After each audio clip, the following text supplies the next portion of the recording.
নমস্কার বন্ধুরা, village kitchen চ্যানেলে আপনাদের স্বাগত জানাচ্ছি। আজ আমি বানাবো Indian most popular recipe mango rasam. তো আপনারা কিন্তু পুরোপুরি ভিডিওটা দেখবেন। তো বেশি কয়টা আম নিইনি, মাত্র দুটো আম নিয়েছি, আর এই দুটো আম দিয়েই কিন্তু রেজমটা বানাবো। আমটা কিন্তু আধা পাকা নিতে হবে, বেশি পাকলেও কিন্তু হবে না। তো প্রথমে আমি আমটা সেদ্ধ করে নেব, তার জন্যে পরিমাণ মতো জল দিয়ে দুটো আম দিয়ে দিলাম। আমটা তো সিদ্ধ বসিয়ে দিলাম। তো এর মধ্যে আমি কিছু মশলা পেস্ট করে নিচ্ছি। তো নিয়ে নিলাম কিছু রসুনের কোয়া, কিছু কাঁচা লঙ্কা আর 1 চামচ গোটা জিরে।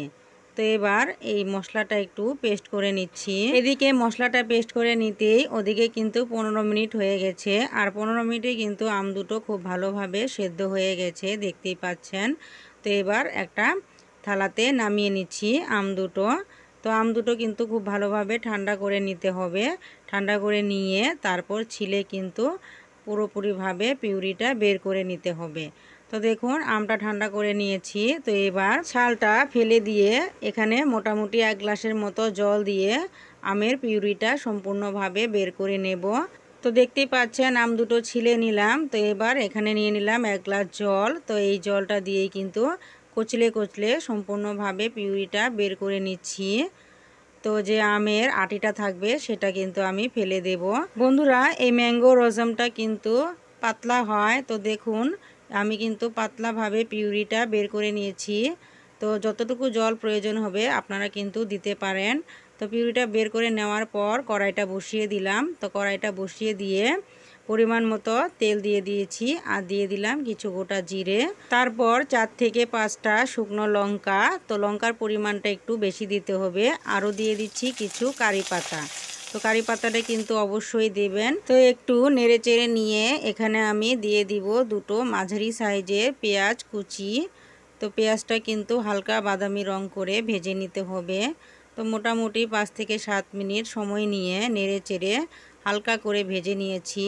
তো এবার দিয়ে দিচ্ছি স্বাদ মতো নুন, ছোট চামচ দিয়ে 1 চামচ হলুদের গুঁড়ো। প্রথমে যে মশলাটা পেস্ট করে রেখেছিলাম সে মশলাটা এবার দিয়ে দিলাম। তো এবার মশলাটা কিন্তু খুব ভালোভাবে কষিয়ে নিতে হবে। তো দেখুন নেড়ে চেড়ে খুব ভালোভাবে কিন্তু কষিয়ে নিচ্ছি।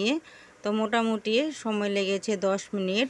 মশলাটা কিন্তু কষানো হয়ে গেছে। তো এবার আমি দিয়ে দিচ্ছি ম্যাঙ্গো পিউরিটা।